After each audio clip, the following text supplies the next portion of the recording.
Okay, we are at the Bellevue Veterans Service Center in Bellevue, Nebraska, and we are interviewing Terry Klein, a Vietnam veteran, for the Nebraska Vietnam Veterans Memorial Share Your Story project. My name is Doris Heaston.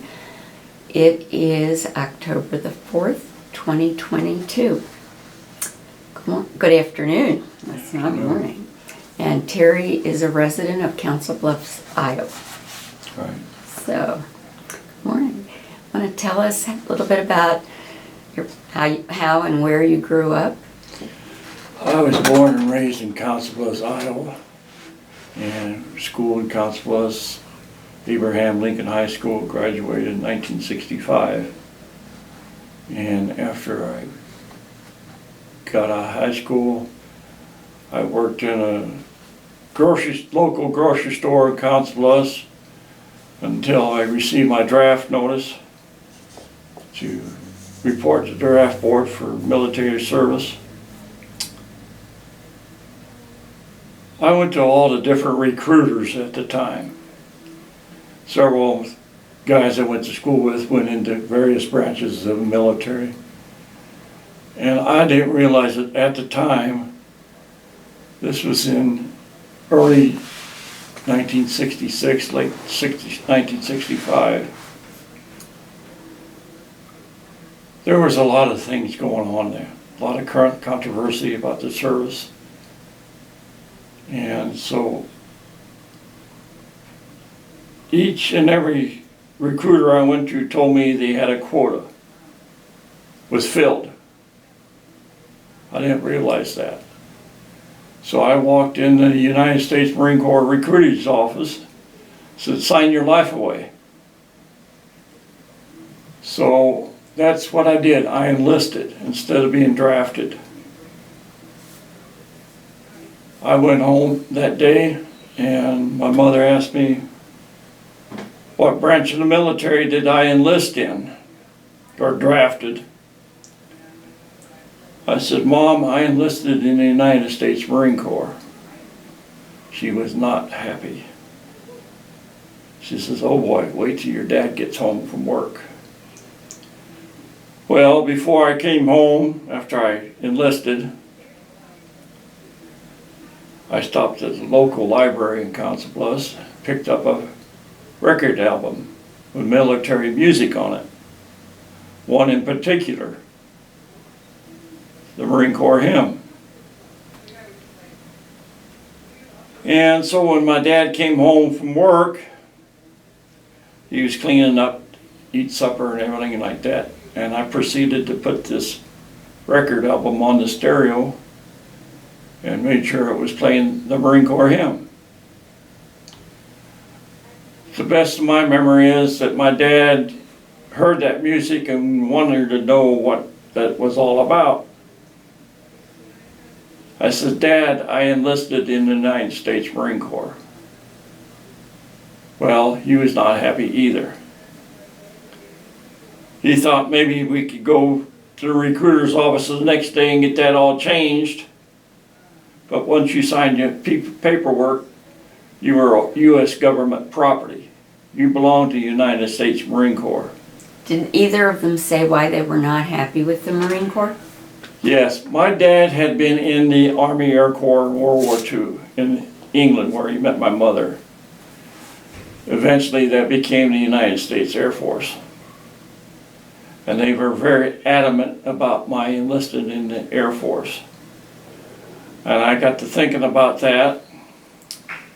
I told my dad, I says, and my mother, that I went to the Air Force recruiter's office and was told that their quota was filled. Come back next month. Well, I didn't have another month. You know, they were drafting guys left and right at that time. Like I say, all these guys I went to high school with, went into other branches of the military. I figured I'd do them one better. The best there is, in my opinion. So I reported I had to go to San Diego, California for Marine Corps boot camp. I was told when I enlisted that the training would be 13 weeks of basic training. They cut that down to 8. We went through basic training in 8 weeks because we were told more or less that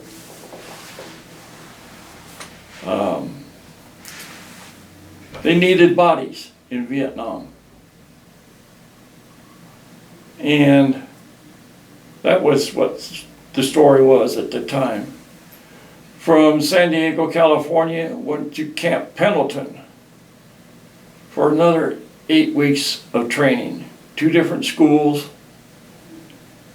infantry training school, a battalion infantry training school. Came home on leave. Well, my sister and my brother-in-law got married at that time in June of '66. And other friends of mine got married during that period of time. There was a young lady I dated off and on in high school that I thought, the question was brought up, why didn't I marry her? I thought if I had wound up in Vietnam and something would happen to me, she would be left at home, possibly with a child. I didn't want that. I heard too many stories, too many rumors about guys enlisting in the service and going to Vietnam, and their wives back here in the States running around with other guys, cheating on them. Guys would receive Dear John letters.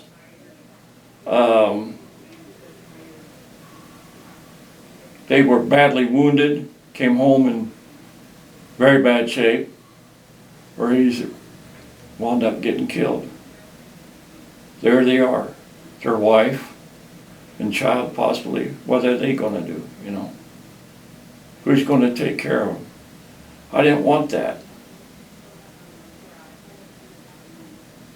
So I got my orders to report back to Camp Pendleton to what they called staging battalion. There we went through a few more weeks of, well, not even weeks, a little bit more training, and got our orders to ship out. We flew from El Toro Marine Air Base in California to Okinawa, to a Marine base in Okinawa. From there, they split us up into different groups, staging battalion. From Okinawa, we went to Da Nang, South Vietnam. There they split us up even more. Told us what companies or what outfits we were going to be assigned to. I was assigned to Fox Company, 2nd Battalion, 5th Marines, 1st Marine Division. They flew us from Da Nang to a place called Chu Lai, South Vietnam, where I hooked up with the company in Chu Lai. It was very hot, humid. What month and year was this now? This was September of 1966 when I got in country. And we were assigned to different platoons in that company. We were kept back in the rear area to get your jungle uniforms, your weapons, your gear, ammunition, hand grenades, you know, that sort of thing, prepare for combat. But they kept most of us new guys in the rear area to get used to the heat, the humidity, you know, more classes on different things. They had a class on what they called the Claymore mine, what a Claymore could do to the enemy. They set up a orange crate out there in the middle of nowhere, set off the mine, and it completely destroyed the orange crate. Ball bearings inside that mine. Like a beehive, just tear a person apart. I've seen the results of that several months later on.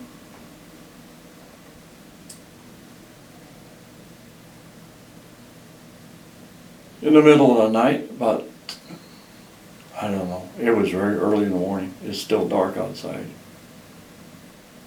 We got orders to saddle up, get all our gear, report to the airstrip there at Chulai. We got on board C-130 aircraft and flew from Chulai up to Dong Ha. From Dong Ha, we force marched from Dong Ha to a fire base called Klein. Where approximately in the country is Dong Ha? Dong Ha is in the northern part of South Vietnam. Okay. And Contan is right close to what they refer to as the DMZ, the demilitarized zone. We were, I don't know how far we were, but we were close. We could get up on a high ridge or hill and look right straight into North Vietnam. You get up on one hill there, you could look out into the Gulf of Tonkin. You see the palm trees along the beach and that at the distance. Further out, if you had a good set of binoculars, you could see U.S. Navy hospital ship, repos. You could see battleship off the coast for artillery support. We patrolled that up there many times and ran into the North Vietnamese Army. Hardcore. I've got a Look magazine here that shows pictures of what happened up there. Of guys get wounded, carrying them to medevac helicopters. We don't know what happened to them. We hope they got taken care of out there at the hospital ship. Some they flew back to Dong Ha. From there, I don't know where they went. Anyway. Did you help in any of that? Yes, I did. I've got pictures here. This is Look magazine, 1966. I'm in that picture. Oh, wow. Now, I've showed this picture several times to different people, and they said, no, that is not you.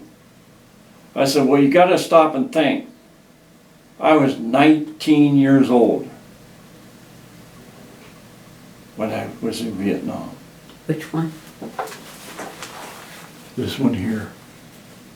The one with the glasses. Are you identified in the write-up? No, they didn't put any names in there, nothing. They just said Marines.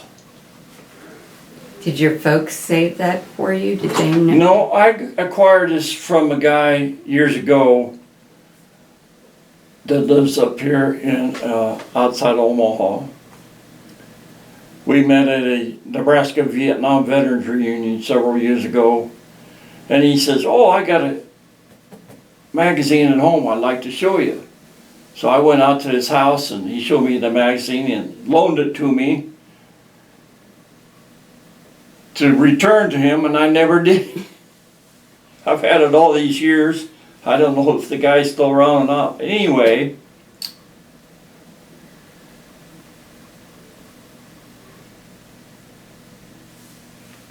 we ran into the North Vietnamese Army up there several times.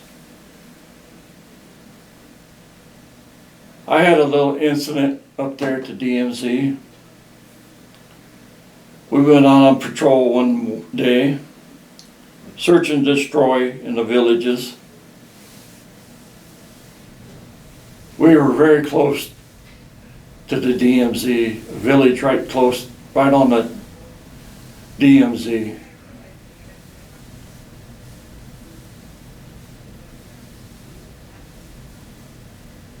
They sent 2 squads of Marines into the village to search, destroy. The squad I was in was held back on the road, well, trail or whatever you call it, as a backup force. Majority of the time I was there, I was what they refer to as tail end Charlie, the last man in the patrol. My job was to protect the rear of the column, rear of the squad. We were sitting there on the side of this dirt road, and I'd look back up to the trail road, and here comes 2 North Vietnamese hardcore communist soldiers down the road.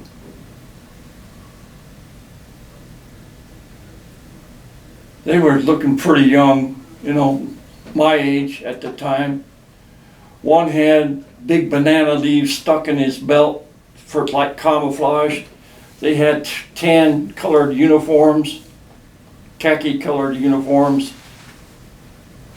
Both of them were carrying what they refer to as AK-47 rifles. That was the preferred weapon of the North Vietnamese communists. So I got up and walked up there towards them. My weapon was loaded. I had my bayonet on the end of my rifle. Walked up there, and they see me coming. And they're looking around for an escape route. You know, where can they run, you know? I got down on one knee, unlocked my weapon, and aimed at both of them. One, you know, I fired my weapon. I'm not really sure to this very day if I hit him. I might have wounded him. They took off and ran into the village where the other Marines were. They run into the other 2 squads, and needless to say, the Marines killed them. In this book here that I brought along, it's called Battle Lines. This is a story of all the things that the company I served with in Vietnam. And in here is my 2 cents worth of the story that I wrote down. And I never thought anything more about it. If I may, can I quote from this book? Absolutely. Okay. The ranks of Fox Jr. enlisted were filling up at the same time of Jones and Henderson's arrival in Vietnam. That Gunny Jones was my company gunnery sergeant, or platoon sergeant, gunnery sergeant in my platoon. Gunny Henderson was 2nd platoon. One of the newly arrived enlisted Marines to enter Vietnam and join Fox in Chu Lai was Private Terry Klein.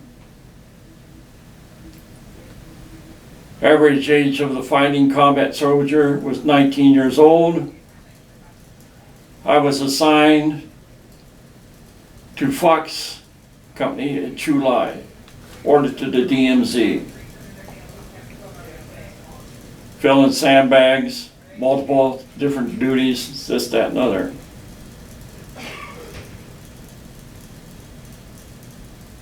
At the DMZ, it took in partake in Operation Prairie against the North Vietnamese Army.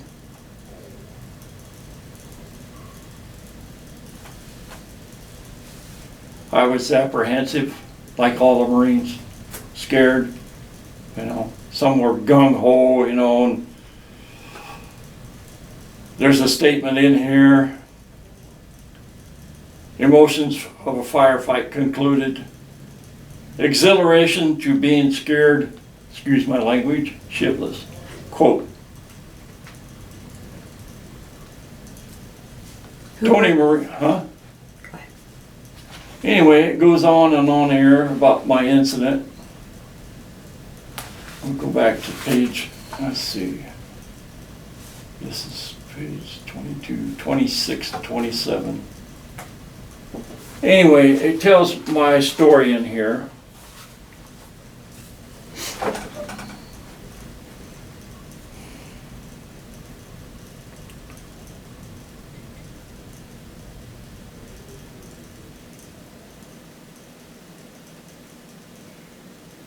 Saw two NVA soldiers walking directly behind him. Klein, that's me, was calm, stunned. It goes on to tell what happened, and my shooting at them and what eventually happened. We went back to base camp at Contan. My platoon sergeant, Sergeant Tony Marengo, come and requested my presence at the company command post to talk to the captain, Captain Burgett. They asked me about the incident, how I felt, why did I do it. Pretty much my answer was to protect the rear of the column. That was my job.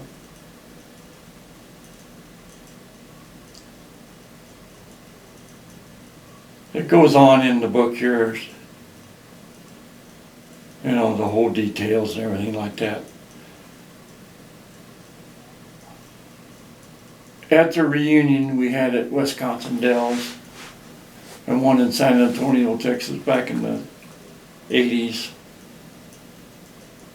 my platoon sergeant, Tony Marengo, took it upon himself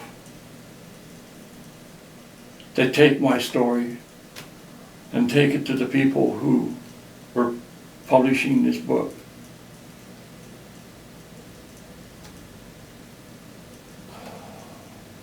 I didn't think anything more about it, you know. Anyway, we go through from the DMZ at Contan, we flew south to a place called Anwa. The Seabees were building brand new huts for us and building a big airstrip to land bigger airplane supplies. Anwa was southeast of Da Nang, and our job was to protect that area,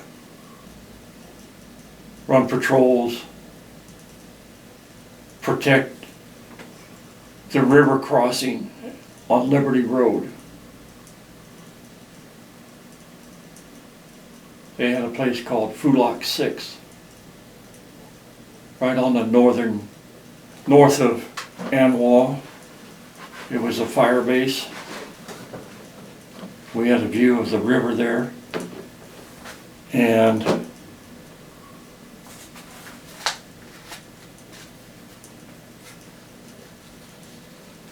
Bon River. Bad place. Bad place. Outside of our fire base at Anwa, right down along the river, was a little village, Vietnamese village, called Duck Duck. We would patrol up and down along the river there several times. Occasionally we would run into what they call VC, Vietnamese communists, wearing their black pajamas and their black conical hats and stuff. They carried AK-47 rifles too. On our way to go down to this village, a Vietnamese communist VC pops up out of the ground, starts shooting at us. Right away, everybody said, well, I got him, I got him, I got him, I got him, I got him. So all of us were shooting at him. I don't know if I hit him or not. But one round hit this enemy soldier in the back of the head, the base of his skull. Naturally to say, it completely destroyed his face. Not a very pretty picture. Across the river from Anwar was called Arizona Territory. This was considered North Vietnamese Army area and Vietnamese communists. Bad place. Bad place. We got on an operation Union 2, 13 miles southwest of a place called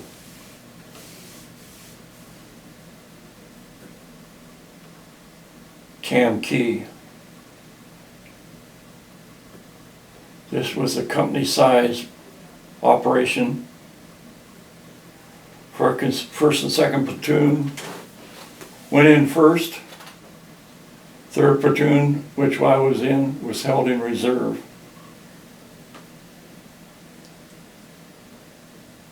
Helicopters came back. They didn't have no tailgates on. They didn't have any windows in the choppers.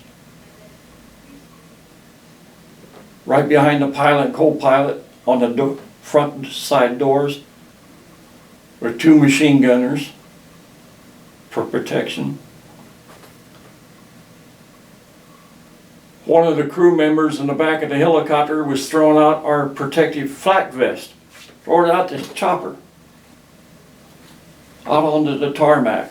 We couldn't figure out what in the world's going on here. That doesn't look good. You mean to tell me is this many guys are getting killed already? You know, a lot of things are running through your mind. The order was from our commanding officer at the time to remove your flak vest. We thought that was kind of dumb. Flew us down there to outside of Tam Key. I was the last man in that patrol when we walked down through that valley. The last man in that patrol. I remember it like it was yesterday.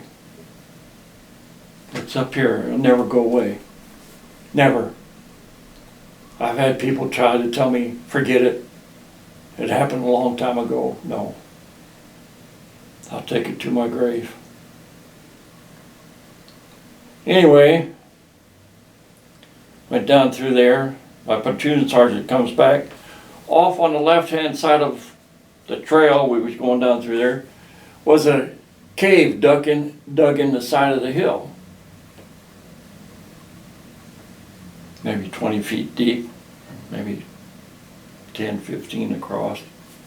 Wooden benches set up in there. You know, what in the world's... That was used as a training area for the Vietnamese communists and North Vietnamese Army. This area we were in at Tam Key, outside of Tam Key, was a training area for the enemy.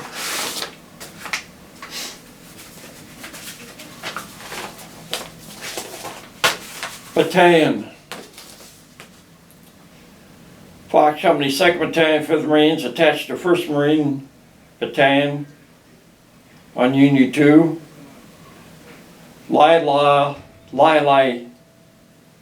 Valley, Nui Loc Sun region, 30 to 35 miles south of Da Nang. Battle took place 13 miles northwest of Tam Key. Enemy force involved the 3rd North Vietnamese Army Regiment, 1966. Is that a booklet or those pictures? That's the story of Union 2. Maps, everything. This was written by one of the guys that was with us. I have a book at home I couldn't find of a guy that was in weapons platoon, machine gunners, weapons platoon, that was on Union 2. His name is Rick Barnes. He lives down there in Florida. Published a book and pictures of Operation Union 2. He was with our commanding officer, Captain Graham, on that operation when Captain Graham got killed. They got an overrun, killed. Rick Barnes was severely wounded, managed to get out of there.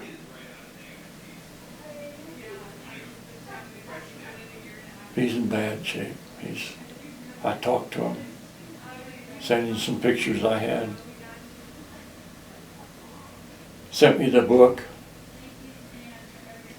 I read through that book and my mind is going right back in the bush.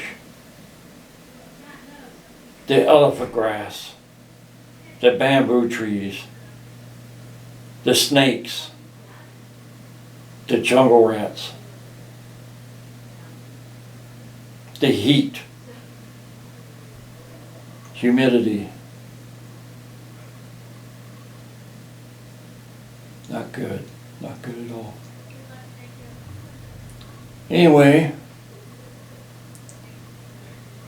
there's other operations we run in between there.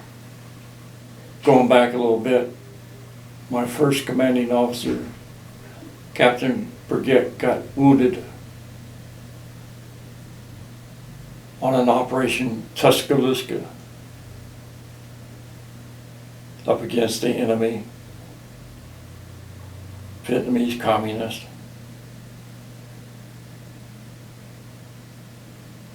About that time, here comes our new commanding officer, Captain Graham. Gung-ho, old corps.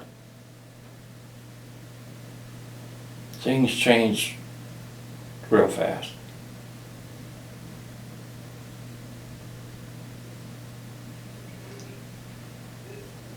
There weren't very many of us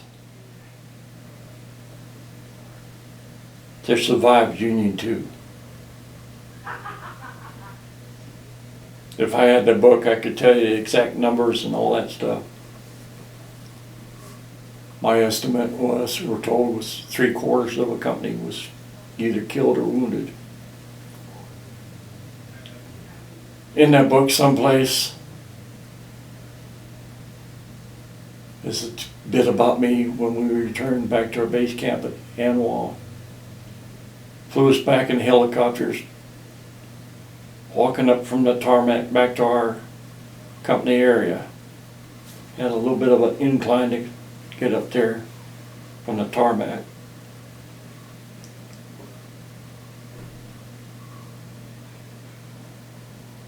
There were 7 brand new guys that just come that day. And there was other guys back there. The quartermaster, sergeant, was asking, if they could help us do this, that, and other. The sergeant was looking at me like I was a ghost, like I shouldn't be there. And he's staring at me. Klein? I said, yes. Well, there happened to be another Klein. He was in, I believe, 2nd platoon. He spelled his name differently than mine. On a rare occasion, we had to hunt each other down to switch mail. He was married and I wasn't, you know. Anyway, I just bravely knew who he was. His name was Gary W. Klein. K-L-I-E-N-E-N-E, or whatever. Anyway,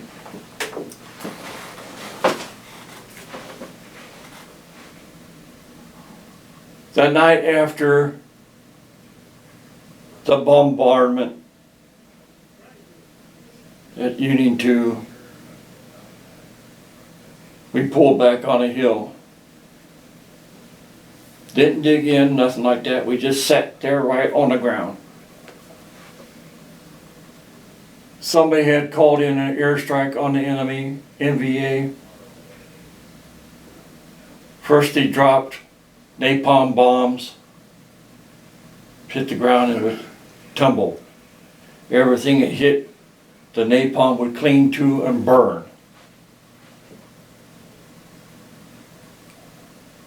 Then they come in with the heavier bombs, 500 pounders, 750 pounders. Boom, boom, boom. Shook the earth. About blow your eardrums out. I was sitting there and back up the hill a ways. One of the guys that was wounded was calling this Klein's name. Klein, Klein. I heard him. I didn't know who he was. Excuse me.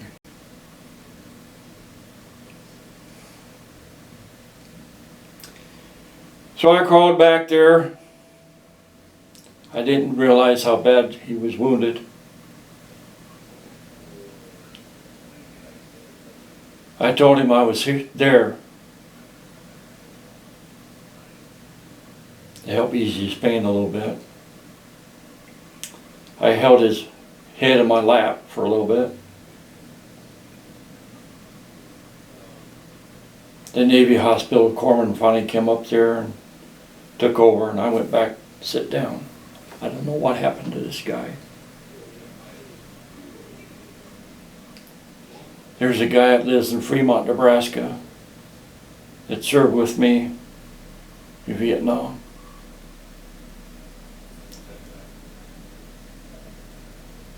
And I talked to him about it a couple different times. He thinks he knows who that guy was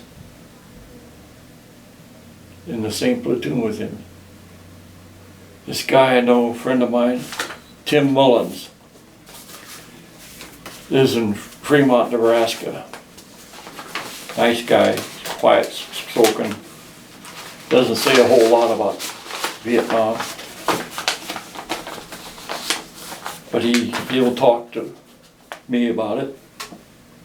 It helps come full circle. After Union 2, our platoon was rotated, our turn to go to a place called Long Sun coal mine area.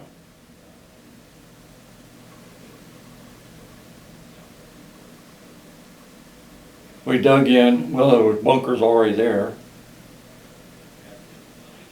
We thought it'd be fairly easy. Come to find out it wasn't. The eve of 4th of July of 1967. Early in the morning of 4th of July of 67.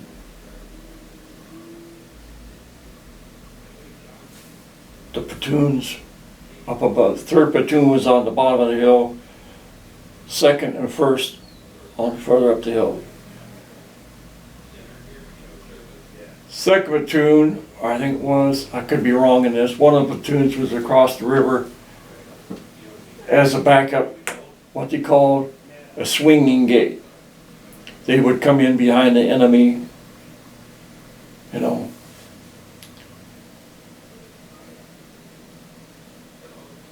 The hill there, Nongson was overrun by the enemy, the VC. There might have been some NVA in that too, I don't know. Don't remember. We lost a lot of guys there that night too.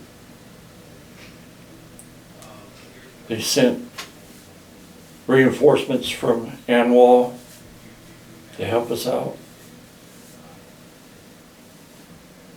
The rest of the survivors went back to Anwar. I was short.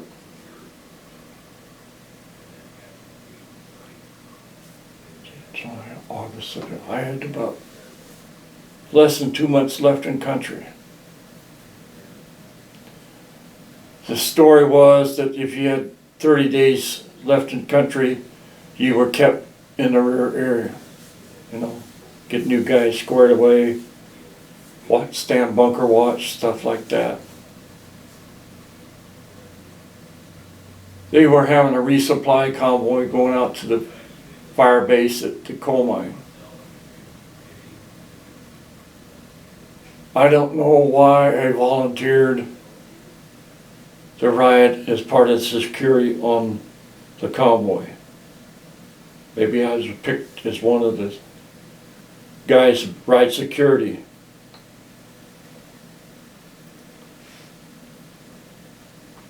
The truck I was riding in was referred to as a flatbed truck called a 6x. The windshield was laid on the hood of the truck, no glass in it. The side doors, no glass in those windows either. The passenger side seat was gone, replaced with a turret for a 60 caliber machine gunner, and the driver.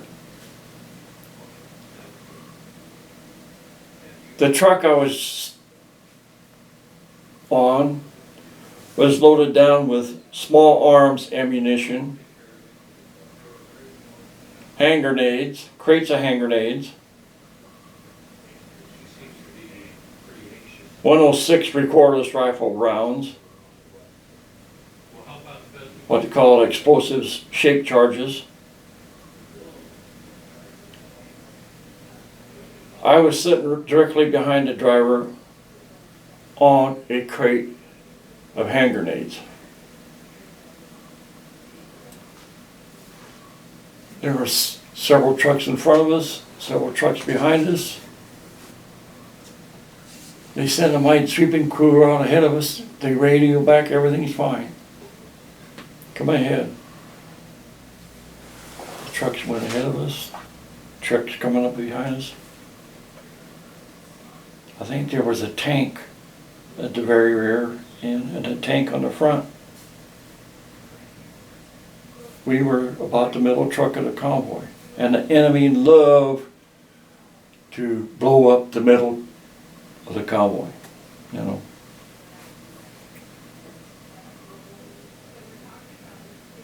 About halfway out to the coal mine, the truck I was in was blown up by a roadside bomb. What do you call it? IEDs now. We refer to them as anti-tank, anti-personnel mines, booby traps.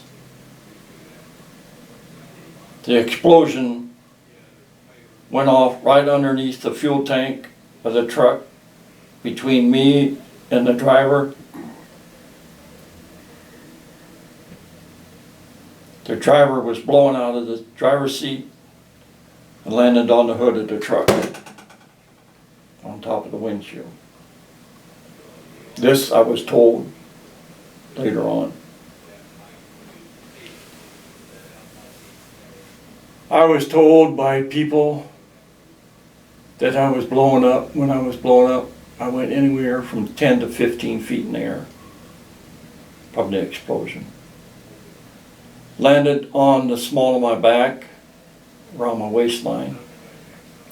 Lost my glasses, lost my helmet, lost my rifle.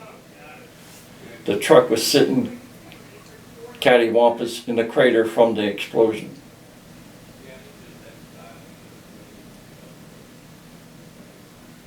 Two guys on the back of the truck got slammed up against the back rail of the truck.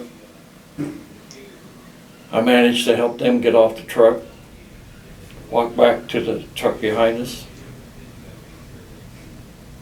I didn't even know I was wounded at that time.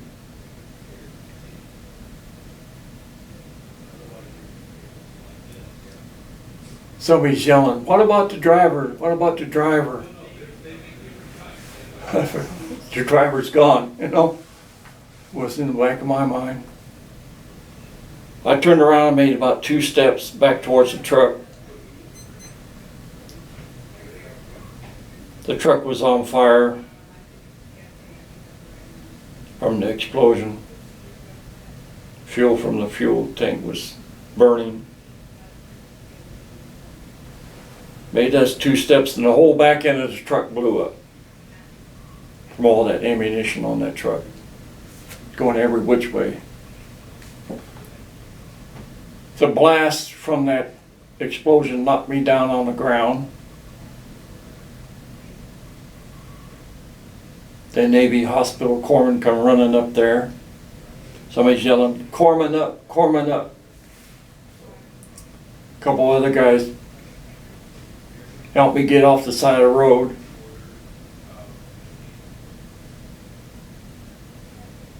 That's when I realized I was wounded. I looked down to my right hand and right arm. I had 1st and 2nd degree burns on my right hand. From my right wrist clear up to my shirt sleeve was 3rd degree burns. Right away the hospital corpsman gets out these little zerets, little tubes of morphine. Pulled the cap off and stuck me in one leg and stuck me in another, right through my trousers.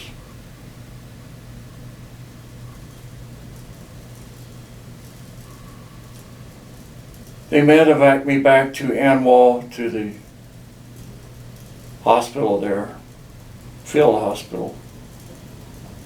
They gave me another shot of morphine. I swear that needle had to be about that's the way it looked.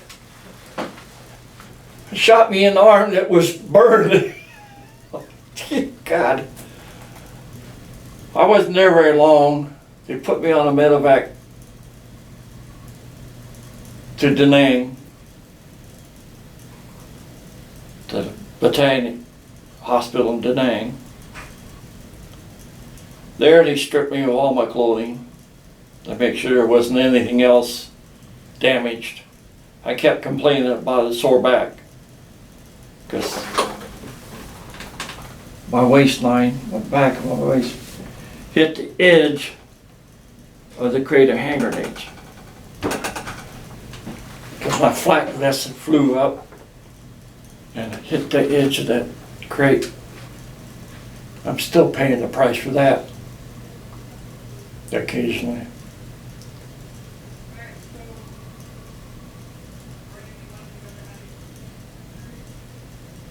At the hospital in Da Nang there, they just barely treated me, you know, they put burn ointment on it and wrapped it up, you know, and I was in there in the field hospital for, I don't know, not very long, a couple days. And he sent me down to the Air Force complex there at Da Nang hospital there, or whatever. Flew me out on a medevac. I believe it was an Air Force C-141 medevac plane to Tachikawa, Japan, Air Force Base. Here I'm a Marine. What am I doing at an Air Force Base, you know? Anyway, I was highly sedated, of course. From Tachikawa, I wasn't there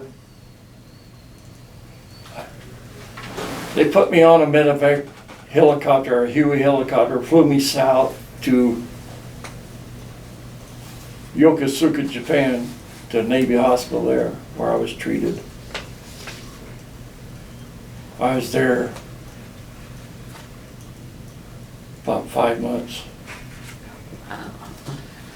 Recovered. Well, when first they told me 5 to 6 months, depending on how. Well, then I found out not only my arm, my hand was burned, but my right side of my face and neck had first-degree burns. My right ear, on the crown of my ear, was third-degree burns. That took the longest to heal.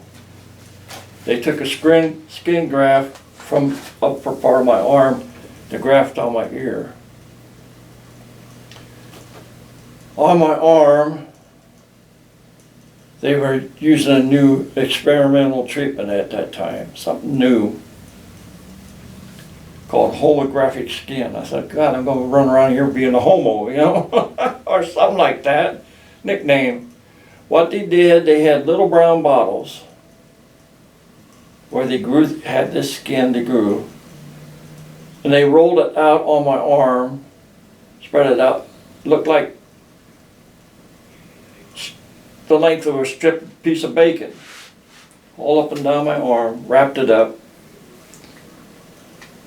They checked it every once in a while, make sure it was healing. Finally, the doctor come in there, says, I was a lance corporal at the time, got promoted to corporal. Says, Corporal Klein, we're releasing you to go back to duty. You have a choice. Really? The choice to go back to your outfit in Vietnam or go home on leave, 30 days leave with an additional 10 days for convalescence leave. I said, bye. I'm going home.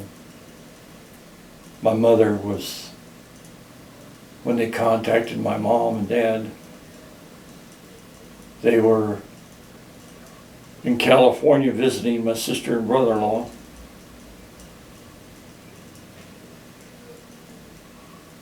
I kept asking the Marine Corps liaison sergeant, I said, hey, are you in the Red Cross? Have you even contacted my parents? Well, the story was they sent 2 Marines in dress uniforms to my mom and dad's house in Council Bluffs. I had to kind of laugh at that. A neighbor sit down 2 houses down, see him, he got up off his front porch and walked over there real fast, starts asking these Marines, what's the deal? Well, they couldn't tell him because he's not a relative. But he told them my parents were on vacation to California. Was there any other relative close by? Well, I had an aunt and uncle that lived further up the street from us. So they went up there, and my uncle was not at home, but my aunt was. Oh, God. This is my dad's sister. She got a hold of my sister and brother-in-law out there in California. Frantic. They practically had me dead and buried, you know.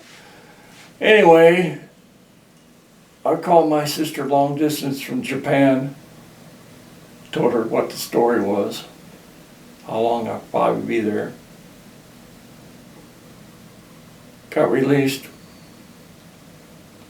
flew back to California, went to see my sister and brother-in-law for a few days, come home. I got home November 1967, before Thanksgiving, first part of November. I was so glad to get home. We got off that airplane at the same place we left, El Toro Marine Air Base.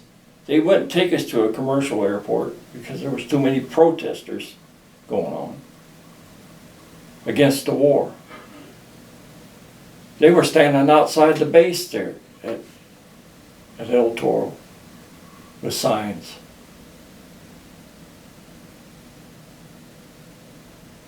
I got off that airplane, down the steps, down on the tarmac, on the concrete, on U.S. soil. I got down on my hands and knees and I kissed the deck. There was a few others doing that, people looking at you. This guy's weird, you know, he's kissing the ground. No, there's nothing wrong with that. They were glad to be home, back on U.S. soil. I made arrangements, like I say, to go see my sister and brother-in-law. Came home, out there in California, it was sunny and warm and that. Got back here to Councilville, Iowa, there's snowing. Colder than heck. I wasn't ready for that. I stayed home. I was home for maybe 30 days, I don't know, not that long.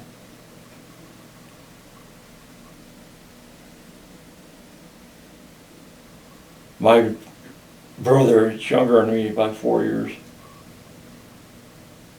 He was going to a junior college here in Estabrook, Iowa. He come home.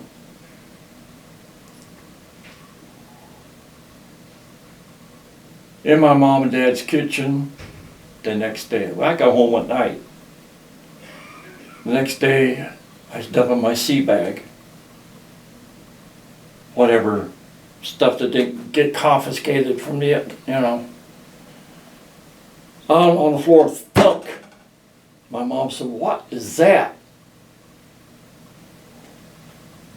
So I walked over and picked it up. Is my Marine Corps K-bar that I acquired. My brother had real long blonde hair, clear down past his shoulders. My mom thought that was just hunky-dory that he had this long blonde hair. That came from my mother's side of the family. One of her brothers or sisters or whoever had blonde hair from England. My dad's side of the hair family was, my mom was English, my dad was American German. Dad's side of the family was all German. My great-grandfather came over here late 1800s from Königsberg, Germany. Anyway,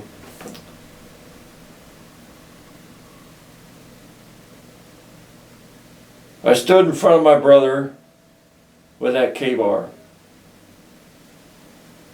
I hadn't cleaned it. It had been used.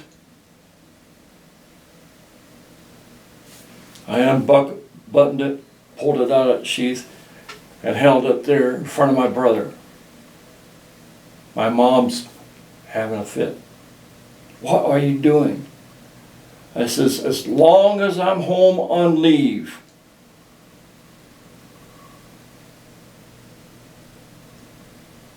my brother has to get a haircut. I will not stay in a house with a hippie."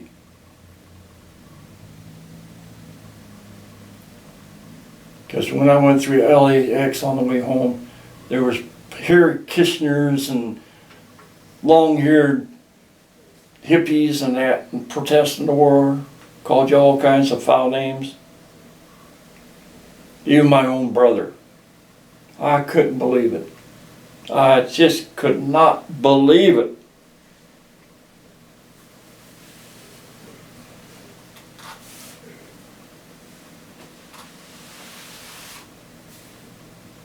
Called me a foul name.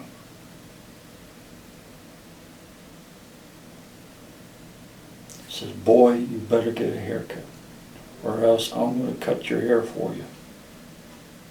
My mom was just beside herself. So I put the K-bar away, stuck it back in the, you know.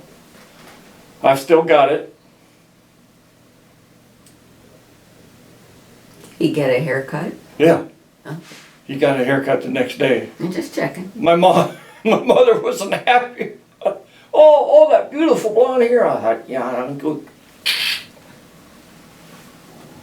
Oh, I wouldn't have done it. I was just teasing him to a point, you know. I had that attitude. I went from the jungle to a hospital and back in what they call the world, you know, back to the United States, back in the what's supposed to be normal. Did your brother ever serve in the military? No.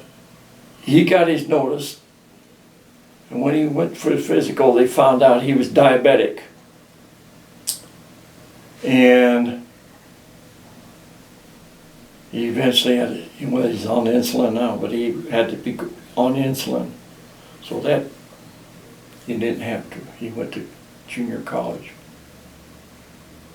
In a way, I kind of wished he had gone, and on the other hand, I wish he hadn't. I'm thankful he didn't have to go through what I did. Going back a ways, there's a funny story. We was at Anwall there for a brief period of time. We was back there. Right outside our area there, the popular forces, the South Vietnamese Army, had a little camp there. They had a dirt moat around there. They had poisonous snakes in there. They had bamboo stakes called punji stakes, and we had to take care of that while they were out in the field. I was in the bunker, had a new guy with us. Yeah, just hadn't been in the country very long. But I've been there 9 months or better. So I stood my watch. 4 hours. There was 4 of us in a bunker. 4 hours each. So next one up was this new guy. I says, ready the riot act, you know, the do's and don'ts.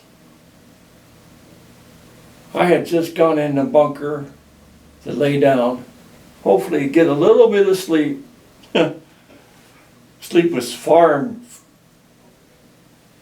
very rare if you got any sleep. All of a sudden I hear this screaming, like a little girl's voice, just screaming. I thought, what in the world is going on here? So I get up and grab my rifle and helmet and go back out there, and this kid says, rat, rat, rat, rat, rat. He had laid his hand, an arm, on top of the sandbags that's on the bunker, and was looking out there. This great big jungle rat runs right across his arm. Of course, he's got his sleeve rolled up because it's 115 degrees in the shade. You know? This is at night. Rat runs across his arm. I was sitting there, standing there up against the bunker, just laughing my head off. Here comes the platoon sergeant, or my squad leader. Here comes the lieutenant. I'm just laughing my head off. The other guys in the bunker are just cracking up something terrible. This poor kid's practically in tears. And lieutenant says, what in, well, he used different language, of course.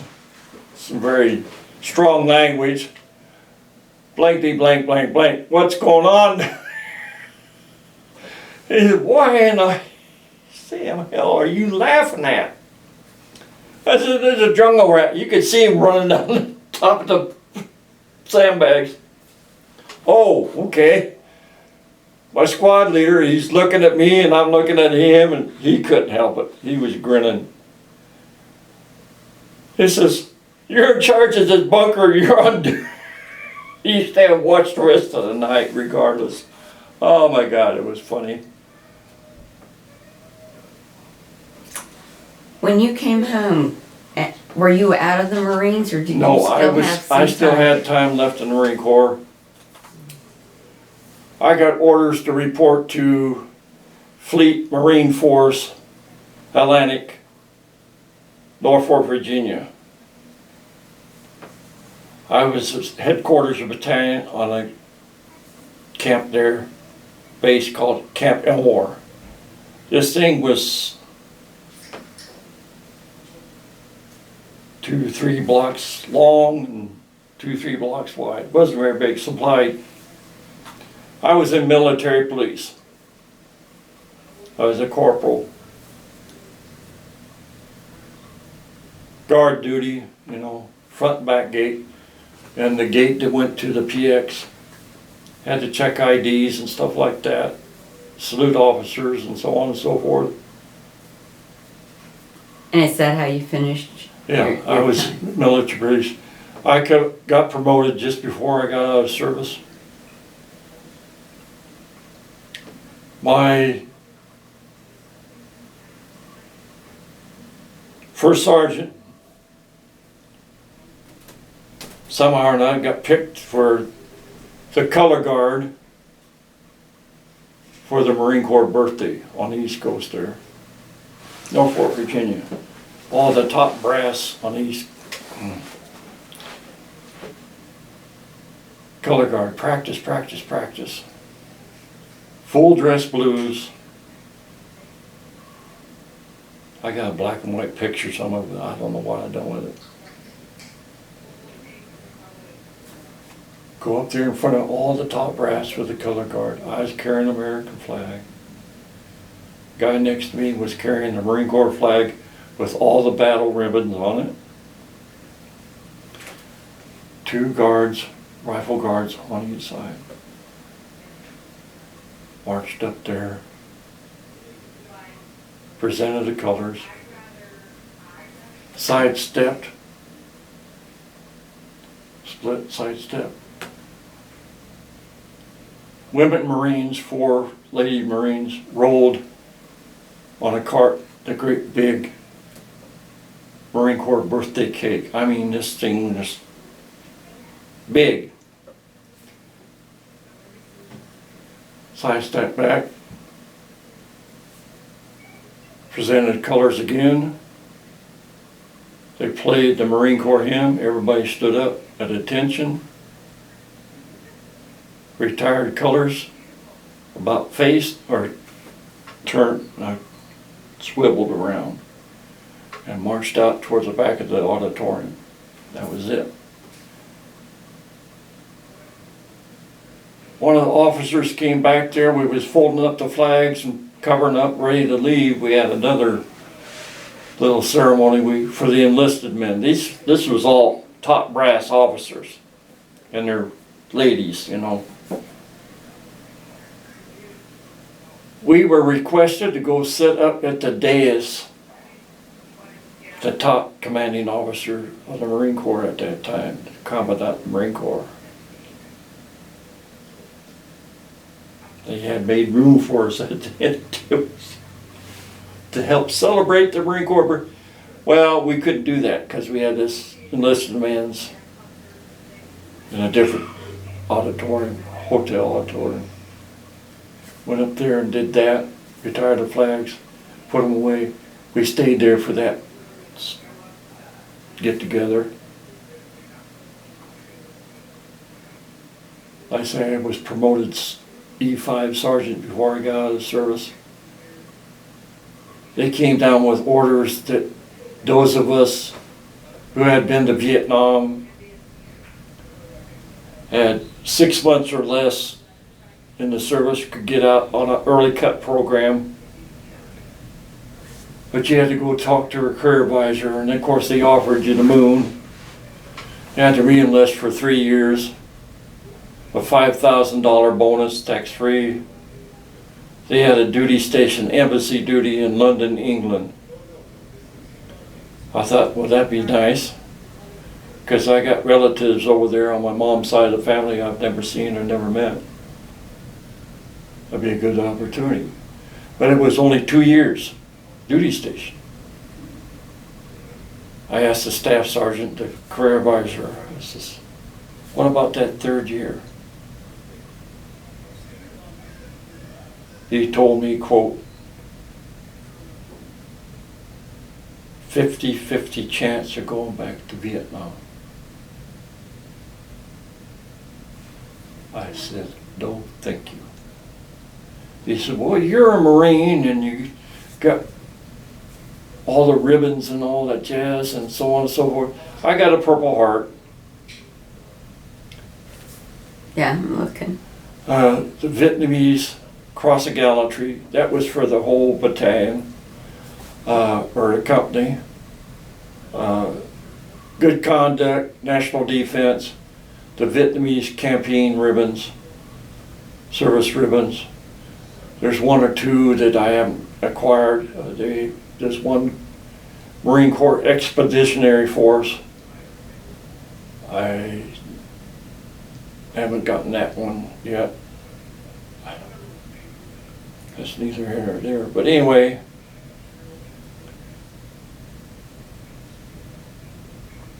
I still have my 1,000-yard stare. So what did you do when you got out and came back? When I got out of the service, I just kind of bummed around for a while. I didn't really look for a job or anything like that. I went to work for the water purification plant for Council Bluffs City Waterworks on North 25th Street in Council Bluffs. They wanted me to go to Ames, Iowa to school to become a water purification engineer. Well, I could have done that on the GI Bill and all that, but I didn't do that. I went to work for an art store in Omaha, worked in the shipping and receiving, went to a nightclub there in Council Bluffs, what used to be called the High Baby Lounge. It's no longer there. That's where I met my wife, my ex-wife. Danced, and all that, and dated her and went out to eat and all that stuff. And finally got up enough nerve to ask her to marry me. Lived in an apartment for a while, lived in a house, rented a house. Finally got a house in La Vista, Nebraska.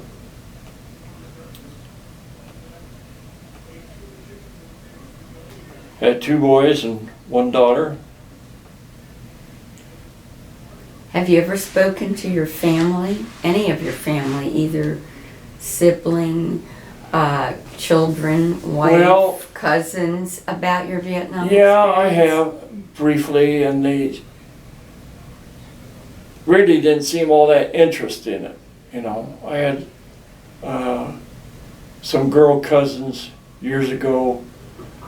We had a family reunion, and I was sitting there. I hadn't been home very long, out of the service very long, and they were asking me questions and stuff like that. And I was a little hesitant. When I got back from Vietnam, still in the service, I went to the high school where I went, the new high school. Ran into teachers that I had when I was in high school. One history teacher, she had it in for me in school. We went into the teacher's lounge there and sat there and talked and talked and talked for about an hour. I went home and told my mom about it. She couldn't believe it. Oh my God, that's one of the worst teachers you ever had in high school.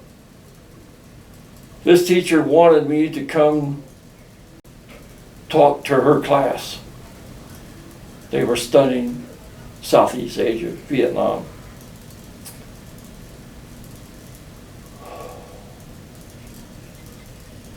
I told her, no thank you. I didn't think I was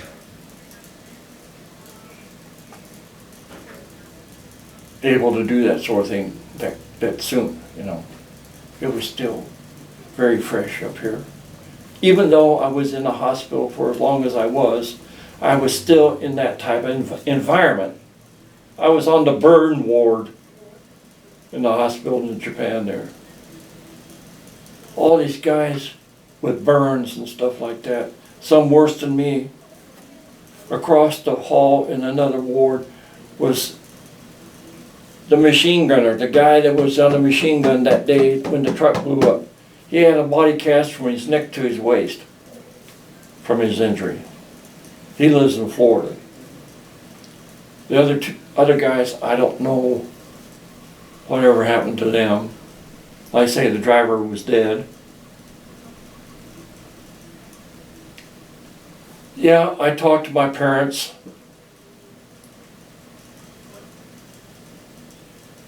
My ex-wife, I talked to her, tried to explain to it. I had my nightmares, back flashes. We hadn't been married very long. I sat up in bed one night screaming, carrying on, and my ex-wife at the time tried to calm me down. I grabbed her by the throat, literally by the throat. She was slapping me and punching me, and finally it got me out of it. She says, "You need to go to talk to somebody." Well, I have several times. My youngest son come home and says, "Dad, I need to interview you about your experience in Vietnam." I thought, oh boy. He had a whole list of questions this teacher gave me. I answered them the best that I could. You know, some I refused to answer because it's up here. There's things I will not talk about. I've seen things and done things. You know, the only people I talk to them about that sort of thing is my former psychiatrist. I was with her almost 18 years, diagnosed with 100% PTSD. I'm still fighting that. I, along with thousands of others, Vietnam veterans, were exposed to Agent Orange. As a result of Agent Orange, ischemic heart disease, open heart surgery. As a result of Agent Orange, Parkinson's disease. As a result of the explosion in Vietnam, loss of hearing in my both ears. I got hearing aids. If I was to go out and buy these hearing aids for a civilian doctor or something like that, I was told $7,000. But with my disability, through the VA, it didn't cost me a dime.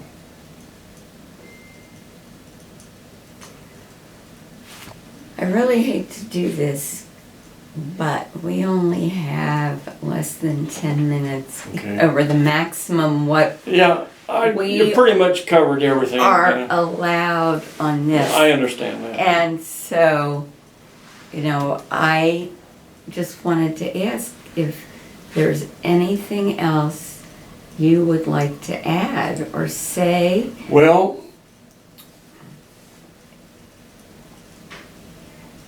when I got out of service, they had in the classroom, the colonel, base commander, ask us questions. I stood up and said, "Sir, with all due respect to the United States Marine Corps, I have no regrets. I'm proud of what I've done. The only regret that I have is that we lost way too many men in Vietnam. We were not allowed to fight the war that we were trained for. Politics of the United States government at that time." I talked to my psychiatrist, and she told me, quote, "Terry, you ought to be very proud of what you've done." I am. I'm proud to be, I may not wear the uniform anymore, but I'm proud to be a United States Marine. And the saying goes, once a Marine, always a Marine. I get teased, I get joked on, these guys, you know, I just let it, one ear and out the other, you know. I just give it good as I got. Yes, I've talked to several people over the years, and they finally come around, you know, to realize what I and thousands of others went through and are paying the price today. Like I say, I still got my 1,000-yard stare. It don't happen very often, but when it does, don't bother me. Don't bother me. My girlfriend did that one time and scared the living daylights out of her. She says, you need to go talk to your psychiatrist. So that pretty well covers it. I may have left a few things out here and there. You know, thank you for the interview. Well, thank you I very hope much. eventually I get a copy of this. They got my address and that. I would really like a copy of it. Okay.